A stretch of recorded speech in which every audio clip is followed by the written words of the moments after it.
Dua.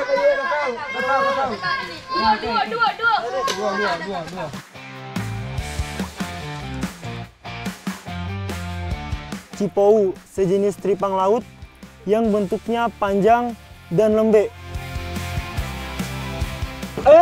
Dapat lagi nih.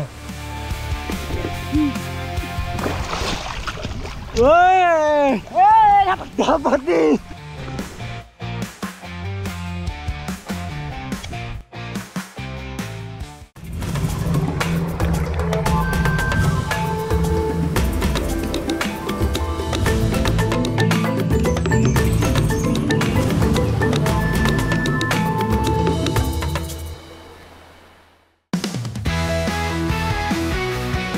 Selamat siang Mi, gimana kabarnya? Sehat-sehat semua kan? Akhirnya Jejak Anak Negeri mampir lagi ke daerah Sulawesi Tenggara. Tepatnya aku sedang di perkampungan suku Bajo yang ada di wilayah Desa Benteng, Kabupaten Buton. Jangan heran ya kalau rumah-rumah di sini dibangun di atas laut. Memang sudah jadi ciri khas dari suku Bajo deh. Suku Bajo sudah lama tinggal di sekitar pesisir pantai daerah Pulau Buton. Sama seperti suku Bajo di daerah lain, mereka kebanyakan merupakan nelayan yang sangat ulung mengarungi lautan. Tidak hanya mencari ikan Ki, tapi juga mencari hewan laut lainnya seperti cumi-cumi, udang, bahkan gurita. Uniknya nih, yang biasa mencari gurita di laut tidak hanya orang dewasa saja Ki, tapi juga ibu-ibu alias emak-emak suku Bajo. Kebetulan nih, ada yang mau cari gurita Ki. Langsung saja aku ikut membantu cari. Biasanya ibu-ibu suku Bajo mencari gurita sambil membawa anak-anak mereka seperti ini Ji. Anak-anak sengaja diajak ke laut agar mereka lebih mengenal laut dari sejak usia dini. Sehingga pada saat dewasa, anak-anak suku Bajo ini sudah terbiasa dengan kehidupan di laut. Di masyarakat suku Bajo, bukan hanya pria dewasa, remaja, dan anak-anak yang mencari ikan, tapi juga ibu-ibu. Di sini ibu-ibunya tuh kebanyakan mencari gurita. Bu, tempat guritanya bagian mana? Bagian ini mie guritanya. Kita cari di sini. Dalam karang kan? Iya, karang. Pertama kita cari tentunya sarang dari guritanya.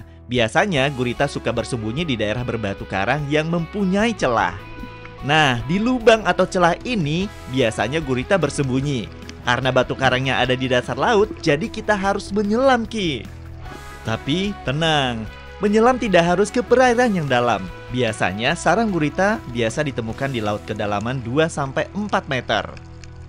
Banyak cara Ki untuk menangkap gurita. Ada yang menggunakan tombak, spear gun, perangkap gurita, dan ada juga yang masih menggunakan alat tradisional Ki, seperti yang dipakai ibu-ibu suku Bajo ini. Alat ini mirip seperti tombak kecil yang dinamakan sinde. Sinde ini terbuat dari kayu yang dibuat memanjang dan ujungnya dibuat runcing untuk menusuk gurita yang bersembunyi di celah karang.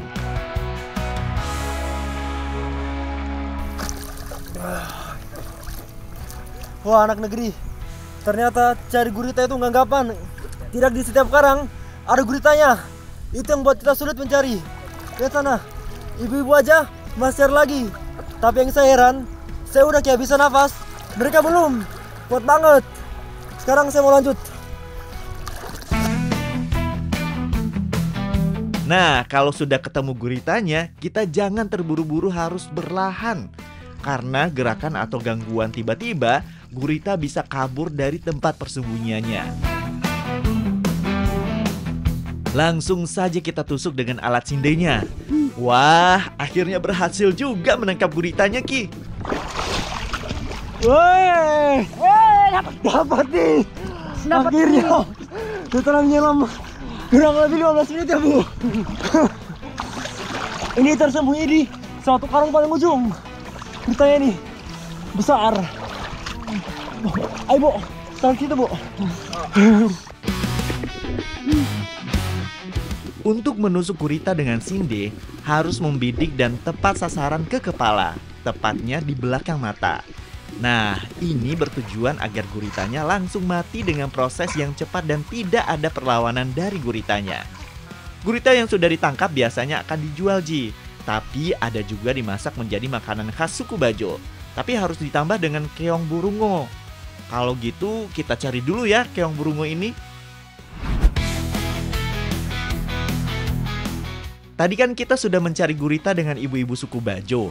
Untuk mencari keong burungo ini biasanya dilakukan oleh anak-anak suku Bajo.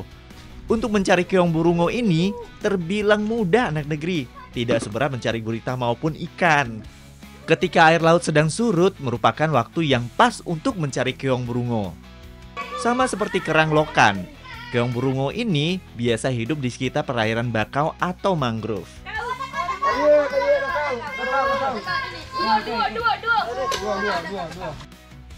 Keong burungo hidup di daerah rawa dan perairan sungai yang tanahnya berlumpur, Ki. Biasanya sih, keong burungo ini di perairan pohon bakau seperti ini. Karena tanahnya berlumpur, membuat pencarian keong burungo ini menjadi lebih menantang. Soalnya, kita jadi susah untuk berjalan. Belum lagi kalau ada lumpur yang ternyata dalam, makin berat untuk berjalan toh. Anak-anak suku Bajo ini sudah terbiasa mencari keong burungo. Sekarang saya lagi bersama anak-anak suku Bajo. Lagi mencari apa? Burungo. Burungo ini biasanya hidup di bakau dan masyarakat di sini mencarinya saat laut lagi surut. Di sini biasanya dijadikan olahan makanan. Kan Andre? Ya. Ayo cari lagi. Burungo merupakan nama lain dari keong bakau. Bentuk cangkangnya itu runcing mirip seperti teleskop. Nah, karena bentuk inilah keong burungo ini mempunyai nama latin Telescopium. Habitat burungo ini ada di daerah bibir pantai yang ditumbuhi banyak pohon bakau atau mangrove. Wah, nggak kerasa udah terkumpul banyak nih. Keong burungo yang sudah kita ambil tadi langsung kita bersihkan dari tanah atau pasir yang menempel. Kalau sudah bersih seperti ini, baru kita bisa olah menjadi makanan, Ki. Setelah cari gurita dan keong burungo ini, jadi lapar, Ji. Biar laparnya hilang, langsung saja kita masak. Makanan suku Bajo memang beragam jenisnya. Dan biasanya sudah terpengaruh dengan daerah sekitarnya. Seperti yang kita mau masak ini, tunas kuta burungo. Makanan ini merupakan perpaduan dari daerah Lawele, Kabupaten Buton. Bahan utama yang kita pakai yaitu gurita dan keong burungonya. Yang pertama kita olah tentunya guritanya dulu di. Biasanya gurita ini direbus berapa menit? 45 menit. 15 menit ya. Nah, jadi anak negeri, gurita ini kita rebus dulu selama 15 menit. Tujuannya agar dagingnya empuk dan saat dipotong itu mudah.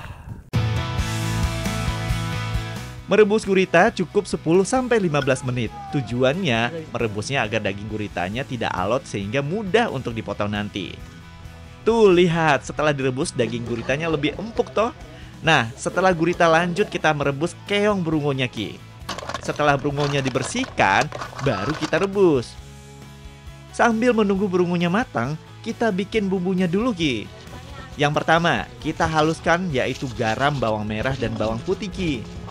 Untuk cabai merah dan cabai rawit merahnya tidak ikut dihaluskan, Ki. Gurita yang sudah direbus lalu kita potong dadu ya. Keong burungonya juga sudah matang nih.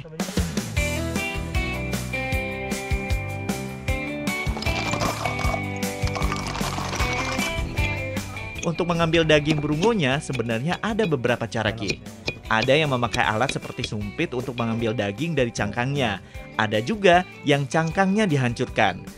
Kalau cara dihancurkan lebih mudah untuk mengambil daging burungonya. Di masyarakat suku Bajo, biasanya burungo itu dimakan dengan colo-colo atau campuran sambal dengan tomat. Tapi sekarang kita mau campur burungonya dengan gurita. Sebelum dicampur, saya mau ngancurin dulu cangkang burungonya supaya diambil dagingnya dengan pakai palu gini. Wah. Satu persatu keong burungonya sudah kita pecahkan. Wah, ternyata dagingnya sedikit, Ki. Daging burungonya sekilas mirip seperti daging keong lokan ya. Kalau sudah ada daging keong burungonya, baru deh kita tumis bumbu yang sudah dihaluskan tadi. Setelah keluar aromanya, baru kita tambahkan potongan cabai dan daun seledrinya, Ki. Biar makin sedap, tambahkan juga saus tiram dan saus sambal. Selanjutnya, masukkan potongan tomat, kecap manis, dan gurita yang sudah dipotong. Aduk hingga bumbunya meresap, setelah itu baru kita tambahkan daging keong burungonya. Terakhir baru tambahkan air matang, cabai merah, cabai rawit, potongan kentang, dan daun seledri. Kalau sudah, tinggal dimasak sampai kuahnya sedikit lebih kental. Kayaknya sudah matang, Ji. Aku cobain dulu deh.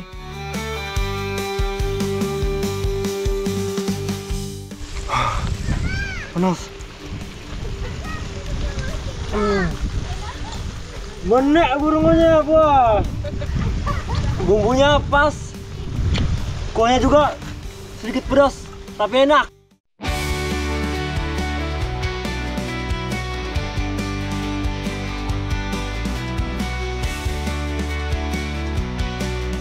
Karena sudah lapar, ayo Mi, kita sikat tuna kuta burungonya.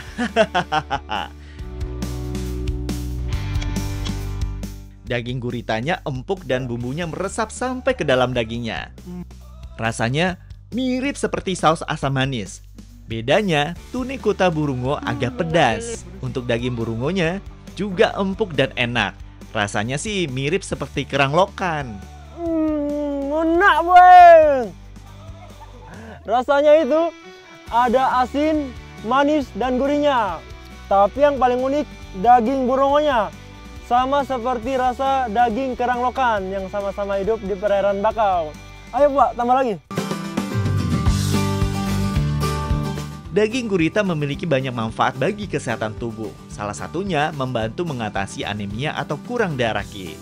Karena dalam daging gurita mengandung vitamin B12 yang cukup tinggi daripada makanan laut lainnya, vitamin B12 sendiri merupakan zat yang berperan dalam proses pembentukan sel-sel darah merah.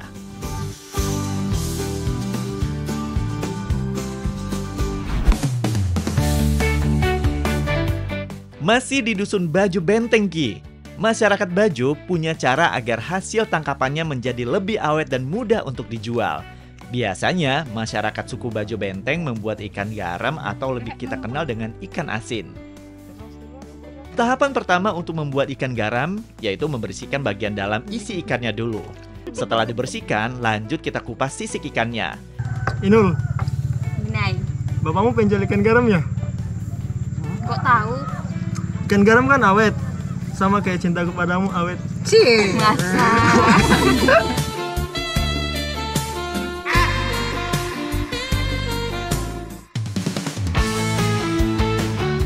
Maaf ya, jadi sedikit gombal. Untuk proses berikutnya, yaitu proses pencucian ikan. Kita cuci dengan menggunakan air yang bersih, tujuannya agar membuang sisa kotoran maupun sisik yang masih menempel. Yang namanya ikan garam, jadi harus ada proses penggaraman, Ki. Proses penggaraman tidak boleh asal, ada caranya tersendiri. Garam yang dipakai pun jangan memakai garam halus, melainkan garam kasar seperti ini. Wah, ini namanya ikan apa? Itu dayak kombong. Oh, biasa kalau masyarakat suku Bajo itu buat ikan garam ini, ikan apa aja yang biasa mereka pakai itu? Dayak kombong, samporea, timbaloa, baji dayak turinga atau bangkune senggeda di pugedah di garamang. Oh.